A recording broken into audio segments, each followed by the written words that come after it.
So the hype levels for Netflix's Last Airbender adaptation are absolutely through the roof. Even though season 1 hasn't come out yet, fans are already theorizing about what we may and may not see in a second and third season. Well, recently the showrunner Albert Kim did an interview with Entertainment Weekly where he covered some really interesting details about potential future seasons. I'm about to break it down, so smash the like and subscribe buttons and let's get into it. There's still a lot of work that has to be done, and it's a race to the finish line at this point, Kim told EW, so right now that's all I'm consumed with. I don't want to think about tomorrow yet. Despite this statement, there are clear implications that the series would need some careful thought about how the future seasons, if made, would be handled. Although the original Avatar show took place across the time span of a year, this live-action adaptation is going to need to bend the rules a bit. The conclusion of Season 1's filming took place in British Columbia during the summer of 2022, marking the beginning of an extensive post-production phase for the dedicated crew.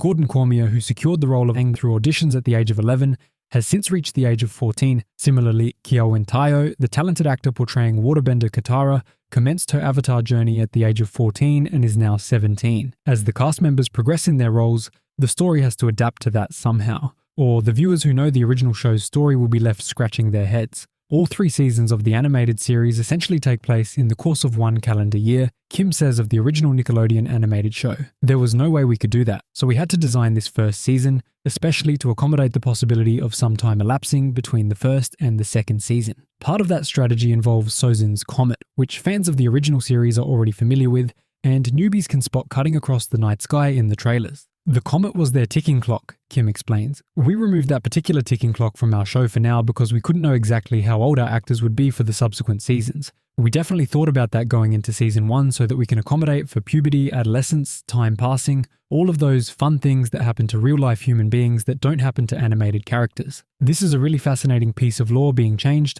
at least temporarily. If Sozin's Comet's arrival is largely unknown, especially to the Firebenders, this could be really interesting. Maybe we'll see both Ozai and the gang separately trying to figure out when it will be, or maybe even the Fire Nation have it locked in and are waiting for a few years, while the gang have no idea and only find out towards the final episodes. If so, maybe we'll see them train intensely, not knowing when the comet will arrive, so trying to make use of every moment so that they can be as strong as possible when the time comes. Maybe we'll even see a greater set of abilities or at least more intense attacks in the VFX department, which would be epic to see. If we assume that there are 3 seasons, and that each take as long to make as this one, that means that Aang will be 19 by the end of the final season, Katara will be 22 years old, and Sokka will be 26. This is very interesting because Aang was only 13 when the events of The Last Airbender concluded. If it goes ahead like this, it's very possible that we will see a far more wise and powerful version of Aang who is capable of powers we haven't yet seen in the Avatar universe. It also means that Zuko maybe have significantly more to teach him in the way of firebending, and that Sokka might become a complete master in combat by the time he's needed in the final battle. So as you can see, this is all very exciting.